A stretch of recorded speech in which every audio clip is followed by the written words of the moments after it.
kasama natin ngayong araw nito ang isang OFW na nagpunyagi na magkaroon ng sarili niyang business kahit siya po ay currently nagtatrabaho abroad. Si Sir Richard Librando Bahador, paano ka ba naging isang OFW? 2007, nagpunta ako ng Singapore as an aircraft mechanic. And then after 4 years, 2011, lumipat ako sa Emirates Airlines based in Dubai.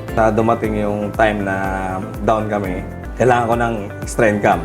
I believe na mayroong divine intervention sa aking negosyo kung anong mayroon ngayon. Kailan ngayon pumasok si DOST through the program na iForward? May nakita akong isang product sa isang grocery store doon.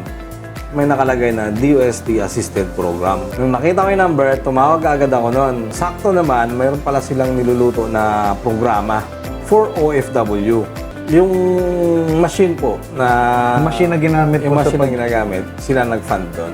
Nung ginawa pa lang nila yung packaging design ko sobrang excited na ako Plastic lang yung dati na transparent. Na transparent. Tapos tinatali lang ng tinatalian lang ng ganun.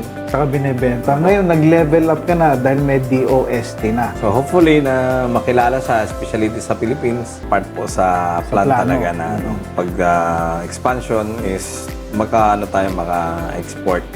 Hindi siya mag-grow ng ganito kung walang guidance at saka walang assistance ng DOST.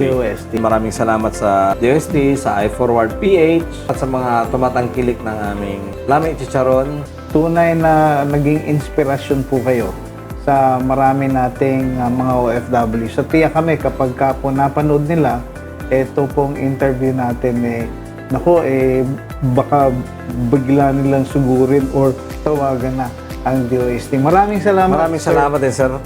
Maraming salamat. It's our pleasure. It's mine.